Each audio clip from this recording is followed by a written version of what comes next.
घने जंगल में परसुकून चांदनी रात, जिसके अर्ध गर्द खौफनाक खामोशी छाई हुई है। एक शानदार बादशाह रवायती शाही लिबास में मुजीन एक खौफनाक शमशान के करीब एतमाद के साथ खड़ा है। उसके ऊपर एक भूत की शक्ल बेटल एक बड़े गरे हुए दरख्त से लटकी हुई है, जो एक खौफनाक लेकिन प्रासरार चमक को निकाल रही है। एक शरारती मुस्कुराहट के साथ भूती शख्सियत दरमियानी हुआ में मुअल्लिक एक बादशाह से बात कर रही है। बादशाह ध्यान से सुनता है, इज़्म ज़ाहिर करता है, चांद की एक खौफनाक चमक से घरा हुआ है। एक खूबसूरत मुस्कुराहट के साथ सुनहरी बख्तर में नोबल बादशाह अपनी तलवार थामे एक तीरती हुई पारबासी भूत की शख्सियत को एतमाद से देख रहा है। पस मंज़र में चांद की रोशनी में नहा हुआ तारीक जंगल दिखाया गया है। मामूली मकानात वाला एक कदीम हिंदुस्तानी गांव, जहां सादा कपड़ों में मलबूस एक अक्लमंद आदमी अपनी खूबसूरत बेटी के साथ बैठा है।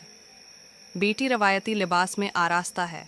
फजल और जहानत का इजहार तीन नौजवान, हर एक मुनफरिद शख्सियत और लिबास के साथ एक कतार में खड़े हैं, एक मामूली घराने के सामने खुद को सौट के तौर पर पेश कर रहे हैं। बेटी शर्म से पर्दे के पीछे से झांकती है। आग की सरख आँखों और तेज़ पंजों के साथ खौफनाक शैतान एक नौजवान औरत को अपने कंधे पर उठाए हुए तूफानी आसमान के नीचे एक घने मनहूस जंगल के ऊपर उड़ रहा है। चमकते पहियों के साथ जादुई सुनहरी रथ एक नाहमवार पहाड़ी इलाके में तेज है।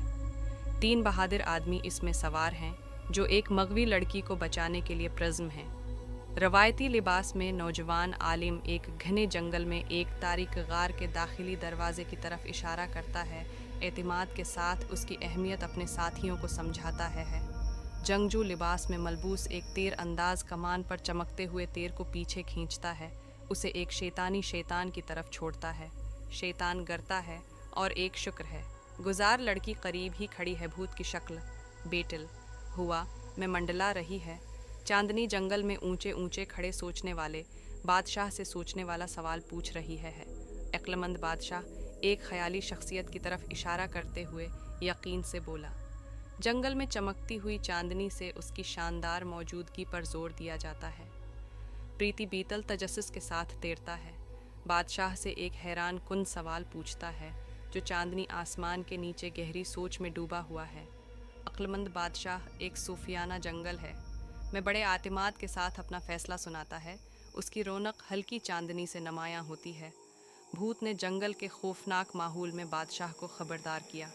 बादशाह बेजान जिस्म को अपने कुंधे पर थामे तौजा से सुनता है। भूत ने जंगल के खौफनाक भूत की शख्सियत बादशाह को खफिया हिकमत अमली बताती है। जंगल के साए मंजर में तनाव बढ़ाते हैं। बादशाह अपने मिशन में प्रज़्म है। ज़ाफ़रानी लिबास में मलबूस बाबा ने बादशाह की तरफ इशारा करते हुए उसे झुकने को कहा। बादशाह सुनहरी बख्तर में मजबूती से खड़ा है, सूरतहाल का जायज़ा ले रहा है। प्रातमाद बादशाह अपना हाथ उठाता है, बाबा को पहले काम करने का इशारा करता है। एक मध्यम रोशनी वाले जंगल की बदसूरत चमक के दरमियान बाबा हचकचा रहा है।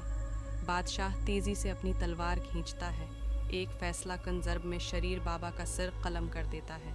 मंजर शदीद है। ड्रामाई रोशनी के साथ इंसाफ के लम्हे पर जोर दिया गया है। भूतली बीतल तशक्कुर से चमकती हुई फ़ख्र से खड़े अजीम बादशाह को बरकत देती है।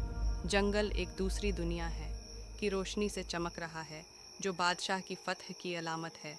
शाही बादशाह एक शानदार शाही दरबार में एक अजीम तख्त पर बैठा दरबारियों से घरा हुआ था।